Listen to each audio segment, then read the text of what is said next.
अभी हमारे साथ है राष्ट्रीय लोक जनशक्ति पार्टी के राष्ट्रीय सचिव, राष्ट्रीय मीडिया प्रभारी मयंक मौली। इनसे जानेंगे जिस प्रकार से इनके मंत्री, भारत सरकार के मंत्री, इनके पार्टी के राष्ट्रीय अध्यक्ष पशुपति कुमार पारस इन दिनों लगातार बिहार के विकास के लिए चिंतित है। और इसी क्रम में पिछले दिनों मयंक जी उन्होंने गुयाना के राष्ट्रपति से भी मुलाकात की थी। क्या माना जाए कि पशुपति कुमार पारस की पहल पर बिहार में कुछ बड़ा होगा फूड प्रोसेसिंग के क्षेत्र? जी, सबसे पहले तो मैं आपको ये पहले करेक्ट करना चाहूँगा कि वो मेरे मंत्री नहीं, वो भारतवर्ष के मंत्री हैं, केंद्रीय मंत्री हैं वो, और बहुत जिम्मेदारी वाला डिपार्टमेंट संभाल रहे हैं। उन्हीं जिम्मेदारियों का निर्वहन करते हुए आपने देखा होगा कि बीते दिनों जो अभी 3-4 दिन पहले जो तस्वीर आई है वो भारत और गुयाना के बीच में द्विपक्षीय कहिए जो वार्ता है फूड प्रोसेसिंग को लेकर के, दोनों ही देशों के बीच में कहिए जो सामरिक दृष्टिकोण से और व्यापारिक दृष्टिकोण से जो पहल हुई और विशेष करके फूड प्रोसेसिंग यूनिट में उसका कहिए कि लीड फ्रॉम द फ्रंट कहिए वो हमारे राष्ट्रीय अध्यक्ष आदरणीय श्री पशुपति कुमार पारस जी ने किया है, जिन्होंने भारत का प्रतिनिधित्व किया बाकायदा। और उनके राष्ट्रपति से अहम मुद्दों पर चर्चा हुई, कुछ डील साइन हुई है। वो डील जो है वो कहिए कि विशेषकर बिहार को केंद्र में रख करके, ध्यान में रख करके किया गया, क्योंकि जैसा हम सब जानते हैं हमारे यहाँ रोजगार के साधनों और कहिए कि कल कारखानों का कितना अभाव है। उसमें फूड प्रोसेसिंग जो है वो कहिए कि एक ऐसा उद्योग है जिसके लिए कि बहुत सारी वैसी आवश्यकता की ज़रूरत नहीं पड़ती है, जैसा कि आमतौर पे चाहे समुद्र का ज़रूरत हो या बाकी चीज़ें की ज़रूरत हो, जिनके कारण हम पीछे रह जाते हैं।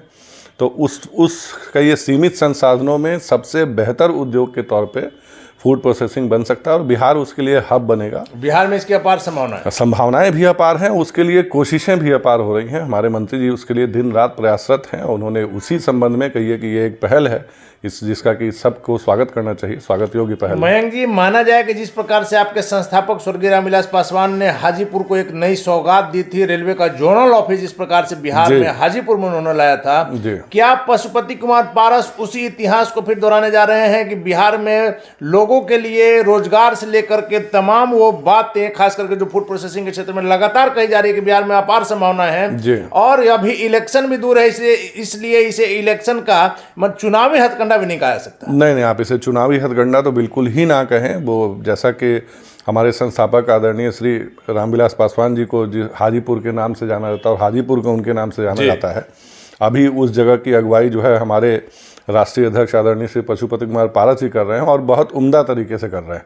आप उसी की तरफ ये पहल देख सकते हैं। हाजीपुर की पहचान ना सिर्फ वो कहिए कि रेलवे जोन से है, बल्कि वहाँ पे होटल मैनेजमेंट का कॉलेज से लेकर के तमाम चीज़ें जो हैं हमारे संस्थापक ने वहाँ के लिए दी हैं। और उसी परिपाटी को आगे बढ़ाते हुए हमारे राष्ट्रीय अध्यक्ष जी भी लगे हुए हैं, दिन रात प्रयासरत हैं। आदरणीय श्री नरेंद्र मोदी जी प्रधानमंत्री जी हमारे, उनका भी भरपूर सहयोग है, भरपूर फ्री हैंड कहिए एक तरीके से मिला हुआ है कि जितना भी कहिए कि योगदान जो है वो जो बिहार के लिए किया जा सकता है उसमें दिन रात प्रयासरत हैं। और मुझे पूरी संभावना कहिए कि मुझे पूरा विश्वास है कि हाजीपुर हो उसको या फिर बिहार का और भी कोई भी इलाका हो, सिर्फ हाजीपुर ही क्यों, उनमें जहाँ जहाँ भी संभावनाएं बनेंगी हमारे मंत्री जी उसके लिए बिल्कुल प्रयासरत रहेंगे। मयंक जी, आप अभी तो खैर राष्ट्रीय लोक जनशक्ति पार्टी में सचिव के तौर पर हैं, राष्ट्रीय सचिव के तौर पर, लेकिन कहा जाता है आपको राजनीतिक विशेषज्ञ के तौर पर, चूंकि आपके जो संस्थापक हैं वो भी मौसम को भांप लेते हैं, उन्हें मौसम वैज्ञानिक भी लालू प्रसाद यादव ने कहा था।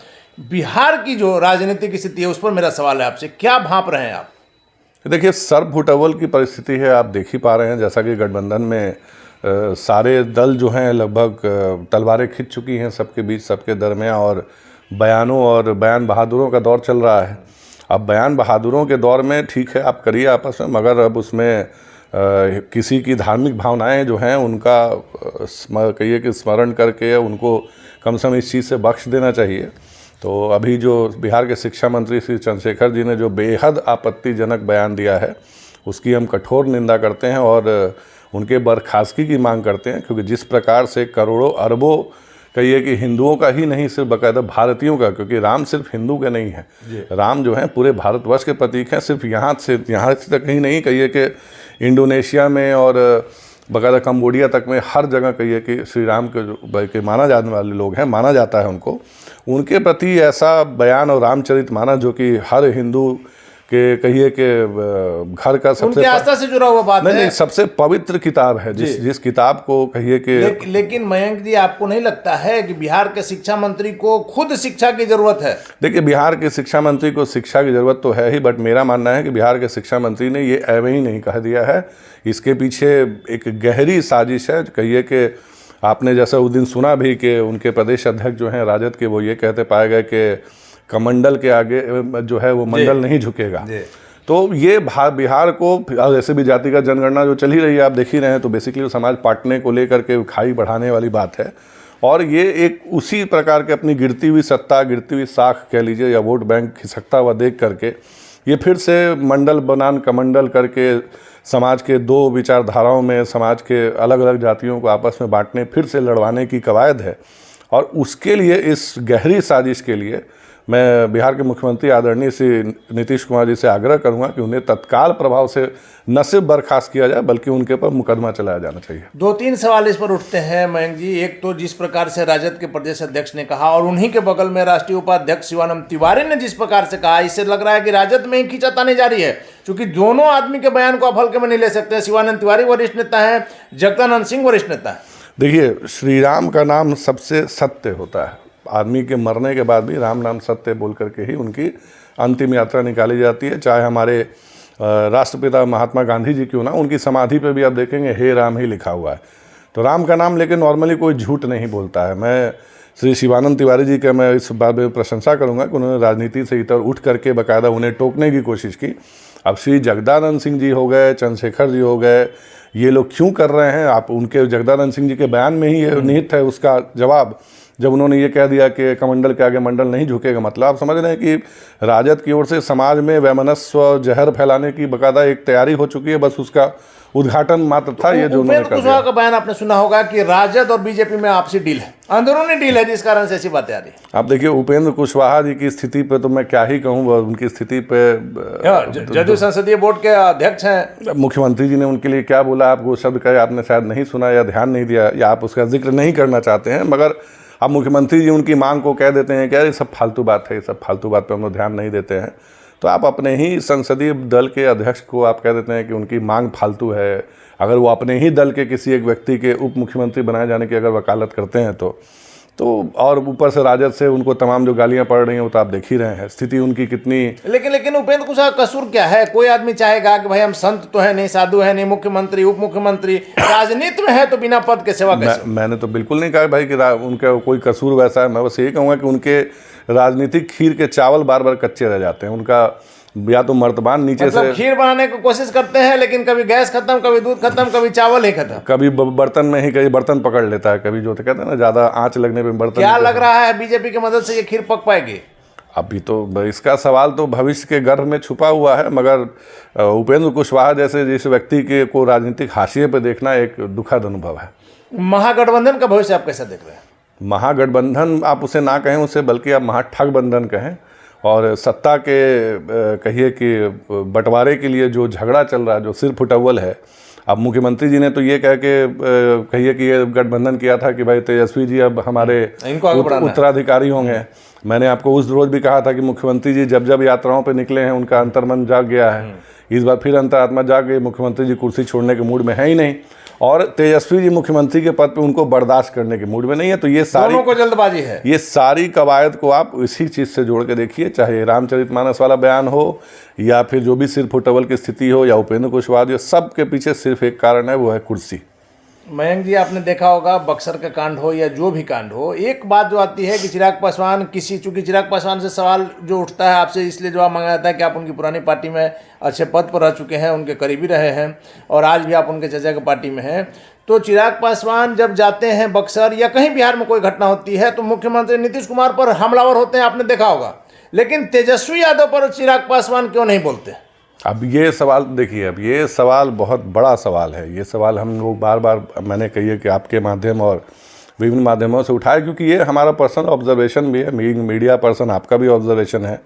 अब जैसे बक्सर की ही घटना हुई, पीटा गया घर में घुस करके, चिराग जी गए वहाँ पे मिलने के लिए, चलिए ठीक है, फिर मुझे उनके जाने पे कोई ऐतराज़ नहीं है, बट एक आपत्ति ज़रूर है कि आप फिर किसी कहिए कि जुल्म ढाए गए व्यक्तियों से मिलने जा रहे हैं, फिर आपका रास्ते में भव्य स्वागत हो रहा है, भव्य स्वागत के फूल चढ़ाते हुए आप जाते हैं, तो थोड़ा ये शोभा नहीं देता है जब मामला गम का हो या गमज़दा लोगों से मिलने का मामला हो। आप किसी का गम बांटने जा रहे थे, बहरहाल उनकी अपनी पर्सनल चॉइस वो हो सकती है। मगर रही बात यहाँ तेजस्वी यादव जी की, तो आपने उनका बयान देखा होगा कि रामचरितमानस पे भी उन्होंने मुख्यमंत्री जी से सवाल पूछे हैं जी। जबकि आप ये क्लियर देख लीजिए कि जदयू और जो है और जदयू के सारे नेता इस बयान से किनारा कर चुके हैं। सारे के सारे शीर्षस्थ नेता जो हैं वो जदयू के जो भी लोग हैं, चाहे अशोक चौधरी जी ने कहिए कि वो करके सभी लोगों ने पीसी करके सबने बाकायदा बयान को वापस लेकर के सार्वजनिक माफ़ी की मांग की है। तो ऐसे में अब टीम में मेंबर हैं वो तेजस्वी यादव के, आप हमला कर रहे हैं नीतीश कुमार पे, तेजस्वी यादव पे तो बोलिए सर। हाँ ठीक है, तेजस्वी यादव जी के यहाँ चूड़ा दही खाने आपको जाना था, अब वो रद्द हो गया, बात अलग है। उनका अनुसरण करते हुए आपने भी रद्द कर दिया। अब शरद यादव जी को लेकर, शरद यादव जी के प्रति हमारी भी पूरी संवेदनाएं हैं परिवार के प्रति। मगर मैं इतना कहना चाहूँगा, शरद यादव जी को तो आप चाचा बोलते हैं कि हाँ भाई वो मेरे चाचा जैसे, मैं उनकी गोद में खेला हूँ। आपके अपने चाचा जी भी तो यही हैं, आप उनके भी गोद में खेले हैं, आप तो उनके गोद में पैदा हुए थे सर। कभी उतना प्रेम अपने चाचा जी के लिए भी दिखा देते, उतनी श्रद्धा। तो बहरहाल ठीक है, अपना अपना पर्सनल चॉइस है। बट मैं यही कहूँगा कि एक बार तेजस्वी यादव जी पे भी जरा वो कभी दो चार प्रश्न जो हैं वो अपने मुखारबिंद से ज़रूर उठा दें, राजनीतिक रूप से ही उठा दें। हम जानते हैं कि उनके छोटे भाई वाला संबंध है उनसे, मगर एक आध सवाल तो बनता है क्योंकि वो संवैधानिक पद पे हैं और जिम्मेदारी कहीं ना कहीं उनकी बनती है। और इस बाबत, रामचरितमानस के बाबत जहाँ करोड़ों हिंदुओं की भावना आहत हुई है, उसमें तो सवाल सीधा सीधा तेजस्वी यादव से ही बनता है। मयंक जी, आखिरी सवाल है, मुख्यमंत्री की चुप्पी, चूंकि मुख्यमंत्री नीतीश कुमार के हर बात का अर्थ रहता है, उनकी चुप्पी रामचरितमानस पर क्या कुछ इशारा कर रही है? देखिए, मुख्यमंत्री जी और जो महागठबंधन में राजद जो सबसे बड़ा घटक दल है, दोनों के बीच में सत्ता का मैच चल रहा है। मुख्यमंत्री जी फिलहाल बॉलिंग साइड पे हैं, तेजस्वी यादव जी बैटिंग साइड पे हैं। 2 विकेट मुख्यमंत्री जी सफलतापूर्वक 3 विकेट गिरा चुके हैं, शायद देखिए 1-2 विकेट अभी और गिरा देंगे। लगातार विकेट राजद के ही कोटे के मंत्रियों का विकेट क्यों गिर रहा है?